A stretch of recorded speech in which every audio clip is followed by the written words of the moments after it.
Mütəxəssislərin fikrincə, sağlam yaşlanma üçün nahar yeməyi 3 əsas komponentin birləşməsindən ibarət olmalıdır: sağlam yağlar, yağsız zülallar, protein və liflər. Somonla doldurulmuş avokado bu kriteriyaların hamısına cavab verir. Milli Az xəbər verir ki, somon balığı yüksək miqdarda omega-3 yağ turşuları, xüsusilə DHA ilə zəngindir.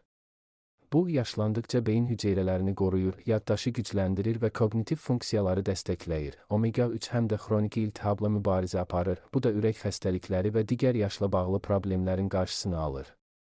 Somon və bu reseptdə istifadə olunan Yunan yoğurtu yüksək keyfiyyətli protein mənbəyidir. Protein əzələ kütləsini qoruyur, sizi yıxılma və yaralanmalara qarşı daha dözümlü edir. Avokadodakı sağlam yağlar A, D, E və K vitaminlərinin yağda həll olan vitaminlər bədən tərəfindən daha səmərəli mənimsənilməsinə kömək edir. E vitamini həm də güclü antioksidantdır. Qısa hazırlanma qaydası: konservləşdirilmiş və ya bişmiş somon balığını az miqdarda Yunan yoğurtu, mayonez əvəzinə limon suyu, şüyüd və ya sevdiyiniz göyərtilərlə qarışdırın. Yetişmiş bir avokadonu ortadan bölüb çəyirdəyini çıxarın. Hazırladığınız somon salatını avokadonun ortasına doldurun. Qidalanma mütəxəssisi Juliana Crimi qeyd edir ki, bu nahar yeməyi qan şəkərini stabilləşdirir və sizi axşam yeməyinə qədər tox saxlayır. Bu, həm də hazırlaması çox asan və praktik bir seçimdir.